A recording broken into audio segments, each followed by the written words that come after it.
Hello student. आज हम व्यष्टि अर्थशास्त्र यानी माइक्रो इकोनॉमिक्स स्टार्ट कर रहे हैं और इसकी फर्स्ट यूनिट हम देखेंगे जो कि व्यष्टि अर्थशास्त्र के परिचय के बारे में है। इसमें व्यष्टि अर्थशास्त्र का हमें इंट्रोडक्शन दिया गया है। तो इसके अंतर्गत हम देखेंगे कि अर्थशास्त्र क्या है, विभिन्न अर्थशास्त्रियों ने अर्थशास्त्र से संबंधित क्या दृष्टिकोण दिए हैं, अपने क्या मत दिए हैं। और थर्ड हम देखेंगे वास्तविक व आदर्शात्मक अर्थशास्त्र क्या है। इस वास्तविक और आदर्शात्मक अर्थशास्त्र को लेकर के बच्चे काफ़ी कंफ्यूज रहते हैं। तो अभी इस वीडियो में हम इन 3 टॉपिक्स को ही कवर करेंगे। नेक्स्ट टॉपिक्स के लिए हम नेक्स्ट वीडियो में देखेंगे। तो सबसे पहले अगर हम बात करें अर्थशास्त्र की, तो अर्थशास्त्र सामाजिक विज्ञान की वह शाखा है जिसके अंतर्गत मनुष्य की आर्थिक क्रियाओं का अध्ययन किया जाता है। तो इसको सामाजिक विज्ञान की शाखा इसलिए कहा जाता है क्योंकि जैसे आपको याद होगा 10th क्लास में आपने सोशल स्टडी या सामाजिक विज्ञान के अंदर ही हिस्ट्री, ज्योग्राफी, पॉलिटी, इकोनॉमिक्स इन सबको कंबाइंड रूप से पढ़ा हुआ है। लेकिन जैसे बच्चे 11th में जाते हैं तो इकोनॉमिक्स एक सब्जेक्ट के रूप में अलग से पढ़ाया जाता है। तो इसीलिए इसको सामाजिक विज्ञान की एक शाखा कहा जाता है। तो इसके अंतर्गत मनुष्य की आर्थिक क्रियाकलापों का अध्ययन किया जाता है। आर्थिक क्रियाकलाप माने कि वे कार्य जो कि धन से रिलेटेड हों।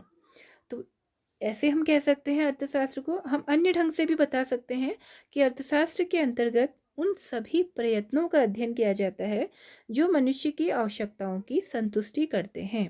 यानी कि मनुष्य के द्वारा किए गए वे सभी कार्य, वे सभी प्रयत्न जिनसे उनकी आवश्यकताओं की संतुष्टि हो, उनको भी हम अर्थशास्त्र के अंतर्गत रखते हैं। तो यहाँ ये तो हो गई अर्थशास्त्र की कुछ सरल सी परिभाषाएं। अर्थशास्त्र का सरलतम रूप से हमने डिफाइन कर दिया है। अब हम देखते हैं कि विभिन्न अर्थशास्त्रियों ने अर्थशास्त्र को किस तरीके से परिभाषित किया है, किस तरीके से समझा है। तो अलग अलग दृष्टिकोण हैं। तो पहला जो दृष्टिकोण है, पहली जो विचारधारा है वो है धन संबंधी विचारधारा। धन संबंधी विचारधारा के प्रबल समर्थक थे एडम स्मिथ। एडम स्मिथ को अर्थशास्त्र का जनक भी कहा जाता है। इसके अलावा वॉकर और सीनियर ने भी धन संबंधी विचारधारा के समर्थक थे। तो इन्होंने बताया कि अर्थशास्त्र के अंतर्गत उन सभी मानवीय व्यवहारों का अध्ययन किया जाता है जो मनुष्य धन कमाने और खर्च करने के लिए करता है। यानी कि वे सभी कार्य जिनसे मनुष्य धन कमाता है और इस कमाए गए धन को वो जिन कार्यों में खर्च करता है, तो उन सभी कार्यों का, उन सभी क्रियाकलापों का अध्ययन अर्थशास्त्र के अंतर्गत होता है। तो इस प्रकार अर्थशास्त्र में मनुष्य की केवल उन्हीं क्रियाओं का अध्ययन किया जाता है जो धन से संबंधित हो। ये कहा था धन संबंधी विचारधारा के समर्थकों ने। मगर जो धन संबंधी विचारधारा है वो काफ़ी संकुचित है क्योंकि इसमें सब कुछ धन से संबंधित कर दिया गया। केवल वो कार्य जो धन से रिलेटेड है उनको अर्थशास्त्र की विषय वस्तु के अंदर लाया गया, मगर वास्तव में ऐसा नहीं है। तो इसीलिए अन्य अर्थशास्त्रियों ने भी अपने अलग अलग मत दिए, जैसे कि मार्शल, पीगू और कैनन थे। तो इन्होंने अर्थशास्त्र को कल्याण से रिलेटेड किया, मनुष्य का कल्याण से इन्होंने अर्थशास्त्र को जोड़ा। तो सेकंड है हमारी कल्याणवादी विचारधारा। इसके अनुसार अर्थशास्त्र में सामाजिक मनुष्य के उन सभी व्यवहारों का, उन सभी कार्यों का अध्ययन होता है जिनसे उनका भौतिक कल्याण में वृद्धि हो। तो वो सभी कार्य जिससे मनुष्य के भौतिक कल्याण में वृद्धि हो उसे हम अर्थशास्त्र के अंतर्गत रखते हैं।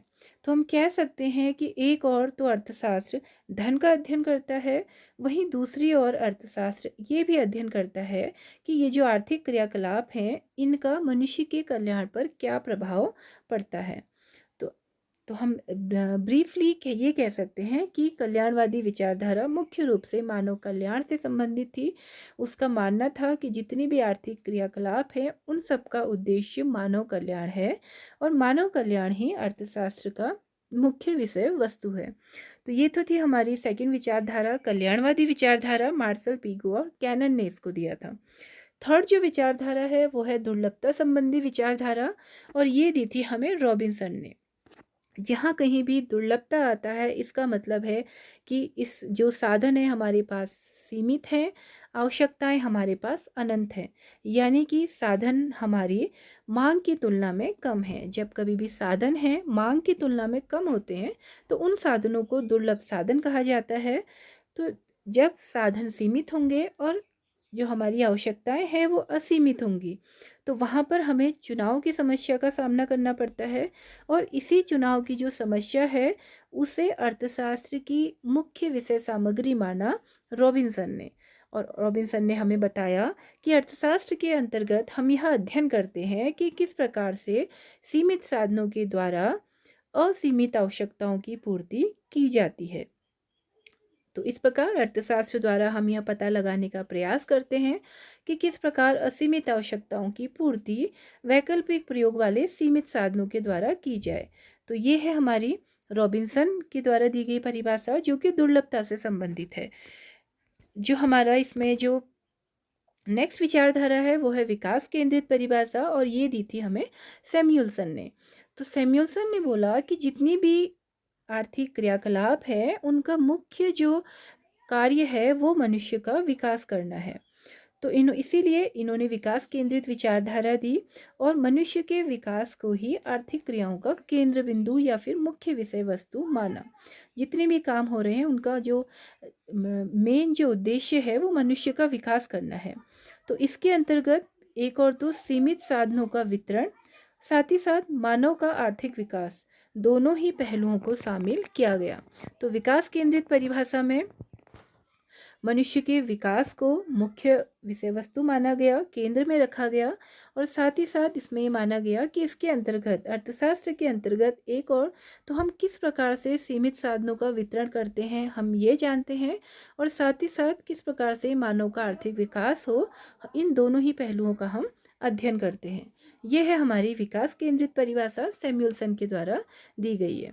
नेक्स्ट जो हमारा टॉपिक है वो है सकारात्मक या वास्तविक अर्थशास्त्र। तो अभी तक हमने पढ़ी कि अर्थशास्त्रियों के द्वारा अर्थशास्त्र को अलग अलग तरीके से परिभाषित किया गया, हर एक का अलग अलग दृष्टिकोण था, वो हमने दृष्टिकोण पढ़ लिए हैं। अब है हमारा सकारात्मक या वास्तविक अर्थशास्त्र। ये दोनों ही एक ही अर्थ को बताते हैं। तो सकारात्मक या वास्तविक अर्थशास्त्र में आर्थिक पहलुओं से संबंधित कारण व परिणाम के संबंध का विश्लेषण किया जाता है। तो इसमें ये जाना जाता है किसी भी आर्थिक क्रिया के क्या कारण है और क्या परिणाम है। यानी कि सकारात्मक अर्थशास्त्र में अध्ययन करते हैं कि कोई चीज़ क्या है, जो चीज़ जैसी है उसका वैसा ही अध्ययन कर लेते हैं। तो वास्तविक अर्थशास्त्र क्या है को बताता है, व्हाट इज, जो भी चीज़ जैसी है उसको बताती है। तो सकारात्मक अर्थशास्त्र द्वारा यह पता लगाया जाता है कि विभिन्न आर्थिक गतिविधियां किस प्रकार संचालित होती हैं। तो जो आर्थिक गतिविधियां हैं, आर्थिक क्रियाकलाप हैं, वो कैसे संचालित हो रही हैं, कैसे कार्य कर रही हैं, इसका हमें पता लगता है सकारात्मक अर्थशास्त्र या फिर वास्तविक अर्थशास्त्र से। जैसे कि अगर टैक्स लग रहा है तो टैक्स लगने से उत्पादन, उपभोग और वितरण पर क्या प्रभाव पड़ेगा, तो इसका अध्ययन हम करेंगे सकारात्मक अर्थशास्त्र में। साथ ही साथ देश में बेरोजगारी, निर्धनता, इनकी स्थिति क्या है, बाजार में ब्याज की दरें क्या है, इन ब्याज के दरों के घटने और बढ़ने का ऋणों पर क्या प्रभाव पड़ेगा, तो इन सब का अध्ययन हम करेंगे सकारात्मक अर्थशास्त्र में। सरल भाषा में हम कह सकते हैं कि जो चीज़ जैसी है हम उसका उसी रूप में अध्ययन करते हैं कि वो चीज़ क्या है, उसका कैसी होनी चाहिए, इसको नहीं देखते। जो जैसी है हम उसका वैसे ही अध्ययन करेंगे, चाहे वो बुरी है, चाहे वो बुरी स्थिति में है या फिर अच्छी स्थिति में है, उसके चाहे परिणाम बुरे हों या परिणाम अच्छे हों, हम केवल ये अध्ययन करते हैं कि इस आर्थिक क्रिया के क्या कारण है और इस आर्थिक क्रिया के क्या परिणाम होंगे। तो ये तो है हमारा सकारात्मक अर्थशास्त्र, जो कि विषय वस्तु जैसी है उसका उसी रूप में अध्ययन करता है। सेकंड है हमारा आदर्शात्मक अर्थशास्त्र। तो आदर्शात्मक अर्थशास्त्र हमें बताता है कि कोई भी आर्थिक क्रिया कैसी होनी चाहिए। ठीक है, तो इसके अंतर्गत हमें व्हाट ऑट टू बी जैसे प्रश्नों के संबंध का विश्लेषण किया जाता है कि कोई चीज़ कैसी होनी चाहिए, आर्थिक क्रियाओं को कैसा होना चाहिए, इसके बारे में पता लगाया जाता है। आर्थिक क्रियाएं क्या हैं, उनके क्या कारण हैं, क्या परिणाम है, वो हमें पता लगता है सकारात्मक अर्थशास्त्र में। लेकिन ये आर्थिक क्रियाएं कैसी होनी चाहिए, इसका हमें पता लगता है आदर्शात्मक अर्थशास्त्र में। तो आदर्शात्मक अर्थशास्त्र में हम यह समझने का प्रयास करते हैं कि आर्थिक क्रियाएं हमारे लिए उचित है या नहीं, समाज के लिए भी वो सही है या नहीं। तो इन सब चीज़ों का हमें पता लगाते हैं आदर्शात्मक अर्थशास्त्र में। तो इसका हम उदाहरण ले सकते हैं कि जैसे न्यूनतम मजदूरी की दरें क्या होनी चाहिए। हम ये नहीं देखेंगे कि क्या है और क्या उनके परिणाम हो रहे हैं, कम है ज़्यादा है ये नहीं देखेंगे। हम ये देखेंगे कि आखिर जो न्यूनतम मजदूरी की दरें हैं वो क्या होनी चाहिए। साथ ही साथ ब्याज की दरें हैं वो क्या होनी चाहिए, आर्थिक विकास की दर क्या होनी चाहिए, तो क्या होना चाहिए। तो ये प्रश्न है, इसको हम पढ़ते हैं आदर्शात्मक अर्थशास्त्र में, इसका हम विश्लेषण करते हैं। तो ये था हमारा सकारात्मक और आदर्शात्मक अर्थशास्त्र। तो thank you all of you, keep watching, keep learning.